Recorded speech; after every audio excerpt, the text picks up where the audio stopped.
Let's bring in Klaus Larres now for more on the situation in Ukraine. He's a professor of history and international affairs at the University of North Carolina at Chapel Hill. Thank you very much for your time there, Klaus.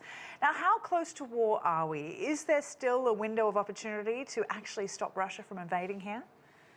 Well, this is a big question, how close to war we are. Certainly tension is increasing a lot along the line of contact in Ukraine itself, but also surrounding Ukraine. There are, as your report said, more than 190,000 Russian troops surrounding Ukraine, and also the 30,000 or so Russian troops in Belarus seem to now be there indefinite.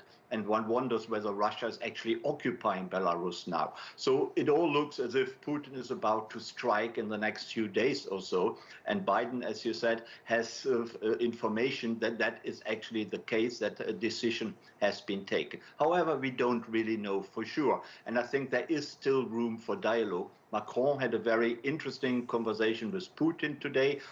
They apparently agreed on invoking the Normandy format to more talks between Russia, Ukraine, Germany and France.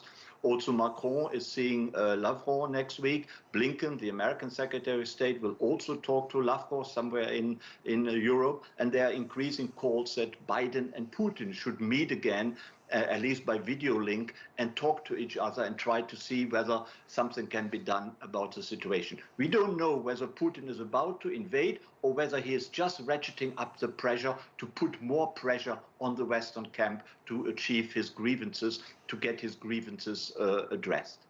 The Minsk II peace agreements signed in February 2015 between Russia and Ukraine intended to stop the fighting in the Donbass region, but in essence failed. And 7 years on, the two sides have opposing outcomes and two interpretations of the agreement. So why do world leaders say now that this is the agreement that is the only off-ramp to diplomacy?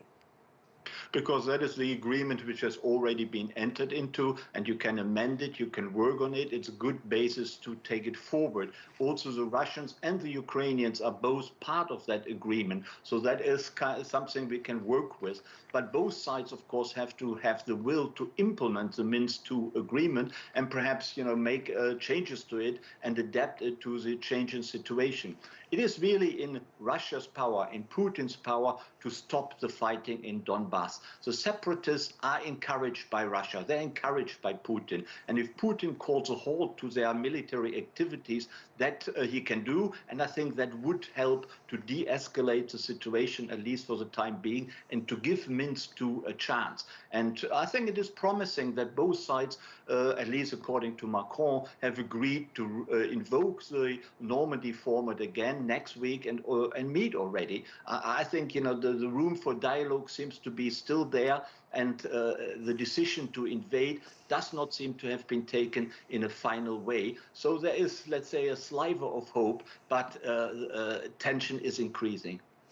President Biden has effectively rallied NATO and formed a strong alliance, facing off against Russia. But is the US doing enough? We heard from Kamala Harris just a moment ago, threatening US sanctions like never seen before. But Russia has essentially sanction-proofed its economy, hasn't it? How would this work? Well, we don't know, of course, if the sanctions which are being worked upon and which are being threatened, whether there will be enough to really intimidate Putin. You can say, of course, why has Putin not invaded already? Because he seems to have all the forces, all the tanks, all the weapons available already. So he could strike a few days ago, he could strike any minute now. And that he doesn't do so seems to be the case that he has second thoughts about the consequences of his going into Ukraine. So the sanctions as such may be intimidating him, and they give him second thoughts. But of course, also the unity of the Western alliance, the unity of Europe, the unity of NATO and the transatlantic alliance, that great unity is probably coming unexpected to Putin. I think Putin probably intended or thought that he could achieve a division of the alliance with some countries, such as Germany perhaps, and other countries, being a little bit wobbly, not being fully behind the American initiatives to put sanctions on Russia, and that has proven to be not the case. And that may also have given him second thoughts whether it is really that sensible to embark on a full invasion of Ukraine. Whether there will be something like a partial invasion, cyber warfare, and the attempt to separate the Donbas region fully from Ukraine, we still don't know either, of course.